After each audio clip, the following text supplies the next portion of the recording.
Hello, hello. It is the first 2025 episode of the Calls with Your Kinky Bestie podcast. I'm so excited to be back with you for another lovely year of this show. Given that it's January and the theme of the month is obviously resetting, reflecting, goal setting, working on creating new habits, and all this like good self-development kind of stuff.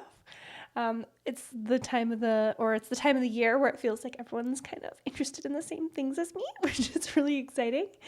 So in this episode, I'm going to share with you 3 ways to create supportive systems in your life to really make achieving your goals that much easier, getting you support both external, but also like creating support for yourself in advance to make things easier on you. So I'm so excited to get into all of that and share all of that with you.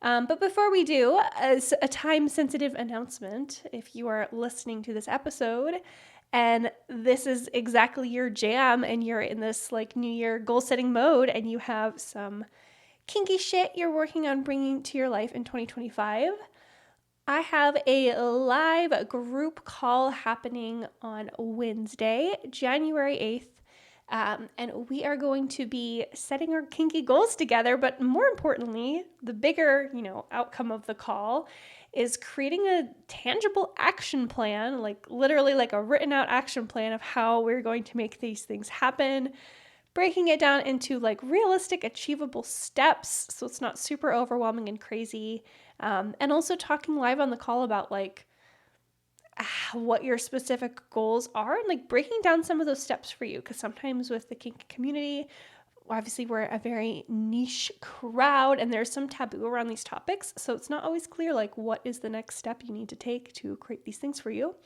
And sometimes it's also hard to see like the possibilities of like what your life could be like. So I'm so excited about this call. This is a new format for me, doing like a live group thing, but we've already got a lovely small group signed up and I hope you can join us too. If you're not able to make the time live, that is a-okay, because any ticket holder is going to get the recording sent to them, as well as like the digital workbook that we're going through and just all the resources and whatever we cover in the call, you'll get to, and you'll get to experience it at your own pace. And this is a very affordable ticket. This is the lowest cost offer I think I have ever done.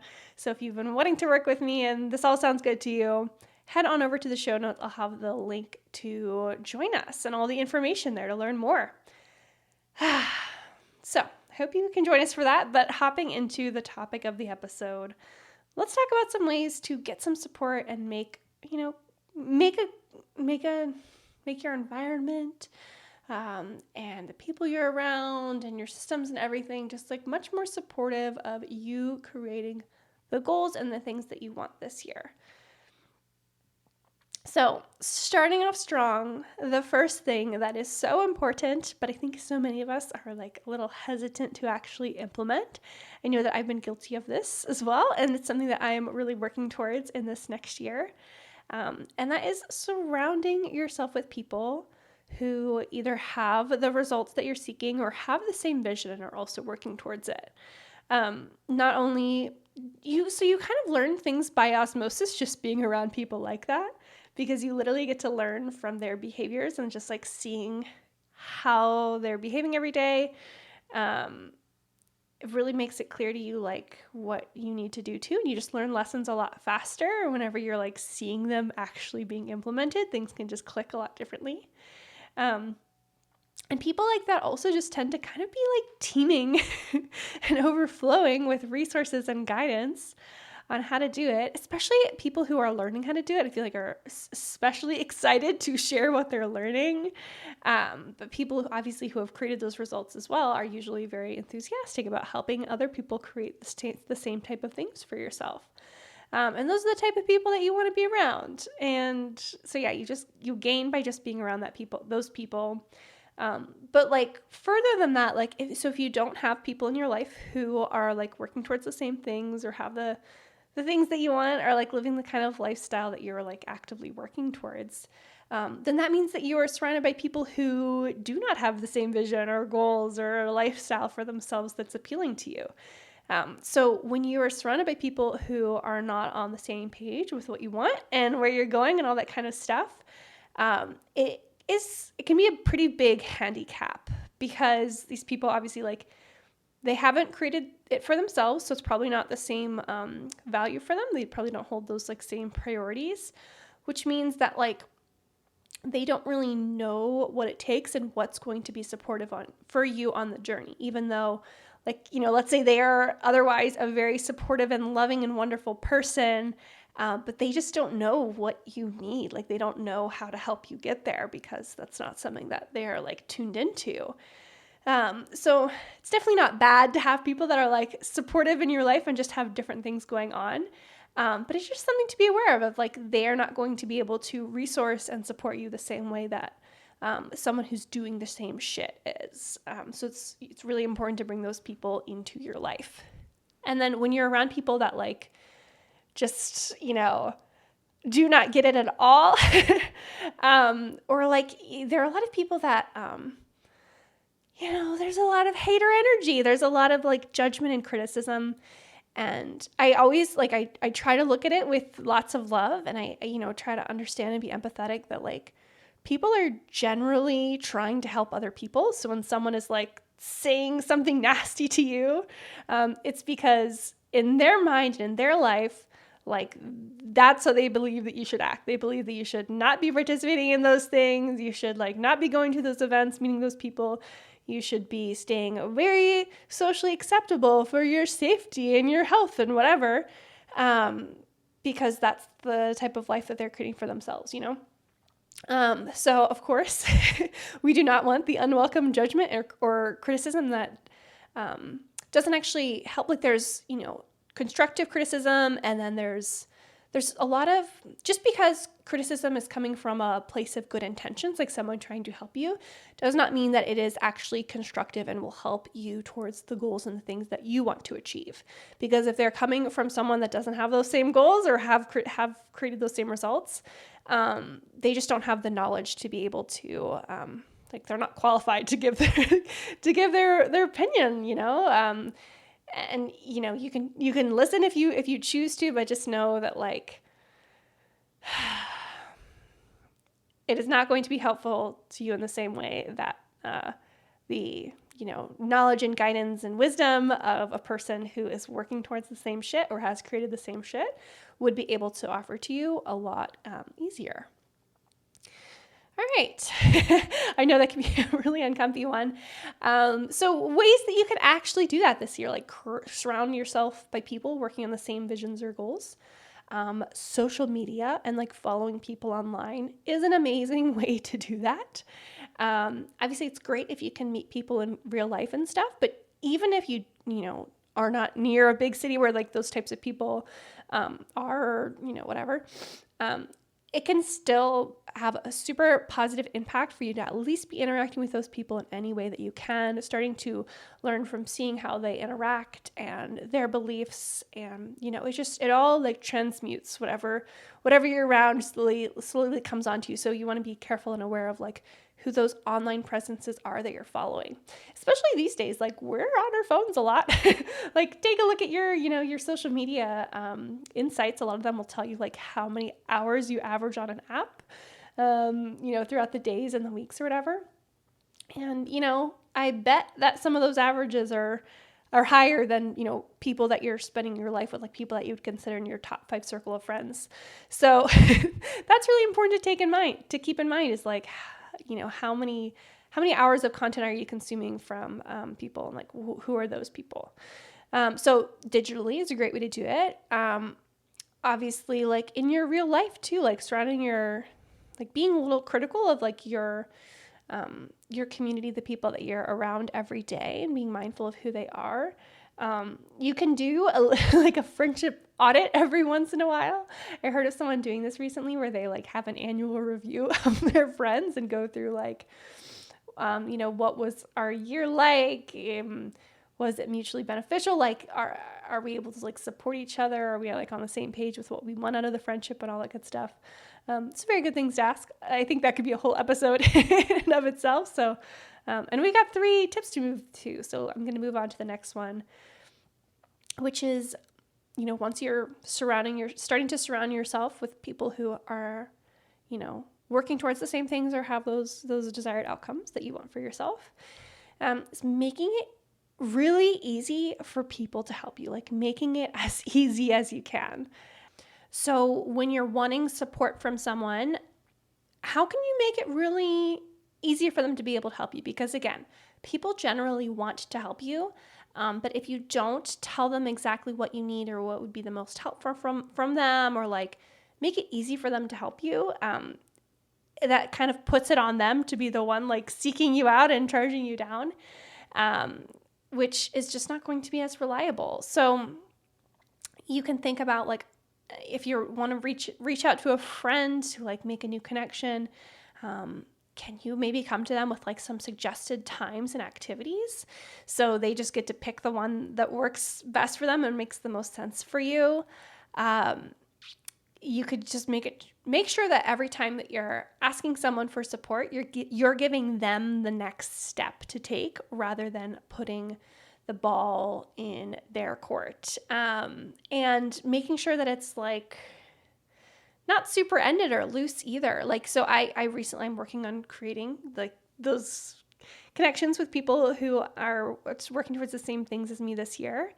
So I messaged people and I reached out and I said, hey, I would love to like connect with you and do these things this year. Here's a link to let me know what times you're available. So if you would like to do this with me, just go ahead and tell me what times you're available. And then like, I'll take it from there. So the onus wasn't really on them to suggest like how that would look or whatever. It was just like, I'm giving you a next step to take. If you want to help me, I'm going to make it as easy as possible for you, rather than like, I could have just reached out and been like, hey, I would love to, get to know some more kinky people this year, and then like leaving the ball in their court to say, oh yeah, and like, whether or not they would like to hang out with you or not, or leaving it on them to set up the plans. Just like, how can you give someone a next step in the direction of helping you? Like, you're the one asking for help, so you should definitely make it easy and clear what that help is, so it's easy for them to like discern and be able to say like, yes, I can show up for you in this specific way that you're asking for, or like, no, I'm not, rather than like, making someone commit to like, hey, are you available to helping me? And then asking what it is just like, get clear off the bat. Another way that you can make it easy for people to help you is to give them options of different things that they can do that would be helpful to you. So, I think I often see this with people who are like new mothers. They'll share like, I'm giving birth. So many people want to help me. I would love to have your help. Here are the different ways that you can help me based on what you have to offer. So like, if you have time, I would love some help with childcare. Let me know what times you can sign up. If you just have money and you would like to support, here are some products that we are like going through like crazy and we could use the help with. If you just have like, maybe you have time to share, but not time to be with me. Like, maybe you could make me a meal at your home and bring it to me, like whatever, just like giving people options so that they can support you in the ways that they actually can as well. Another way that you can make it really easy for people to help you is to make it beneficial for them too. So think about like, what would be a mutually beneficial way for me to get some help and for them to get some help, or just giving someone something that they value, making it a win-win, mutually beneficial arrangement. So there's a lot of things that you can do to get support for yourself that you can also offer support to other people too. An example that comes to mind is Kickstarter, which, if you don't know, is a platform where people just fundraise to get products or projects or just things that they're working on off the ground where they might need a large cash infusion. But usually what makes Kickstarter a little bit more unique than, something like GoFundMe, where you just kind of donate money just to feel good, But what's unique with Kickstarter is that they'll have incentives that they'll offer donors most of the time. So it could be someone like is starting a film and they're raising for the cost of hiring actors and getting the equipment that they need and just everything that goes into that, But to incentivize people to donate, if you donate over a certain amount, you'll get a digital copy of this film whenever it comes out, which is a win-win. Or maybe if you don't donate over this larger amount, then I'll put your name in the credits of the movie, which would be something that could be really exciting and motivating for someone who has an interest in getting this film off the ground that is of a topic that's really important to them. Or maybe it's being made by a loved one, someone that they want to see do well, But it just gives them a little something to get out of there too. And it also kind of makes it clear what levels of support that you're looking for. So hey, any support would be great, but I really want to incentivize donations that are $50 or larger. So that's why I'm going to offer a really cool benefit for this $50 and above level to kind of, motivate people to go for what you want and just making it, mutually beneficial. So the person who's creating the film, it's not a huge cost to them to add someone's name to a, to the end credits or to send out a digital copy of something that they're already creating. But that is going to be really exciting for the person who, is donating to this project again. So just what's going to be a win-win and be good for both of you. So moving on, we talked about surrounding yourself with people who have the same vision or are working towards the same things.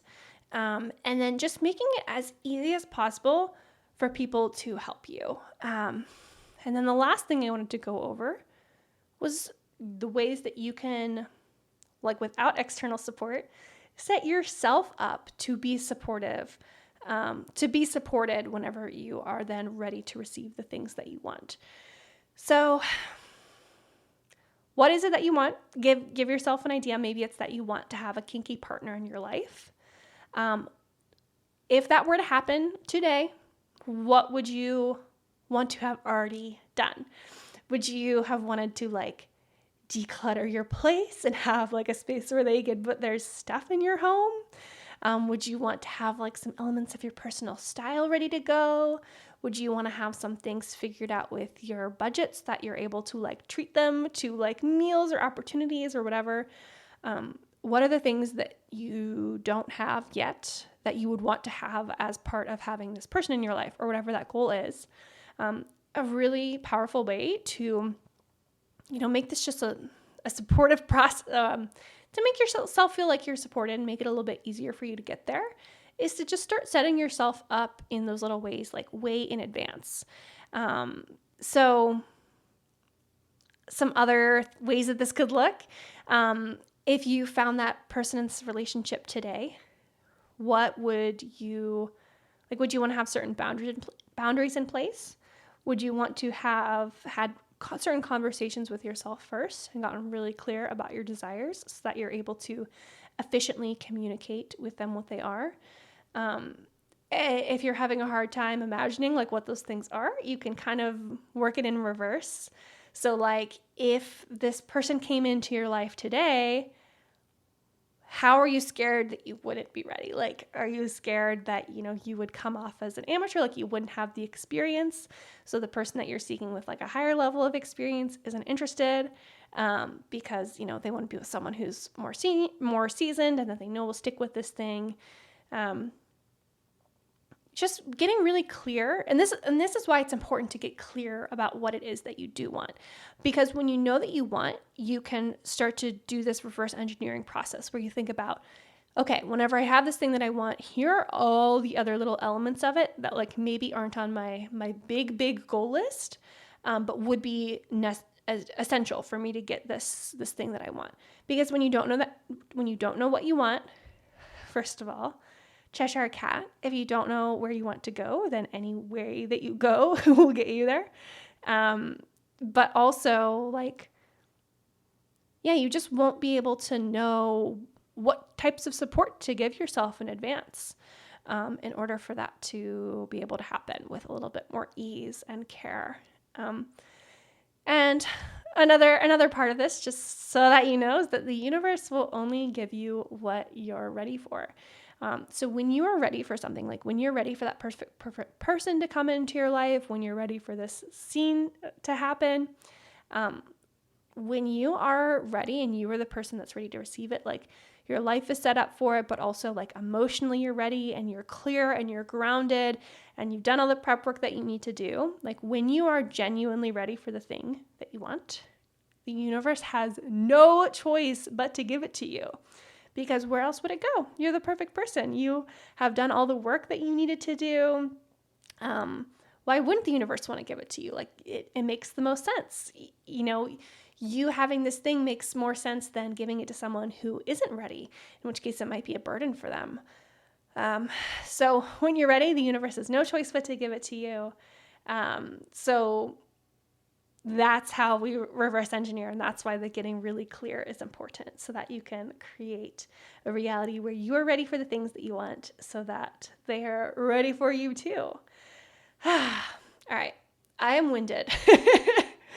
I almost recorded this episode in my car because I was like taking so many notes. I was just like brewing and steaming and like ranting in my little notepad. So thank you for listening in on this lovely episode. Again, if this is your jam, if you are so fucking ready to create some kinky magic in your life this year, you're ready for some big changes, and also if you're ready to have people in your life, like supportive people who are literally working in real time towards similar types of goals to you, then I would love to see you in our Kinkiest Year Ever live planning event. Again, the link is in the show notes, so you can grab a ticket and come join us for that call or watch the recording afterwards. I hope you're having the best start to your 2025, and I'm excited to be a part of that journey for you this year, whether you join the call or not. But I hope you join the call. It is going to be so much fun. I'm like so excited. We've got such a great engaged group, even though it's small but mighty at the time I'm recording this. I don't know, maybe I'll have more signups by the time this is actually live. But yeah, would love to have you in there with us. So I'll see you in the next episode. All right. Bye, bestie.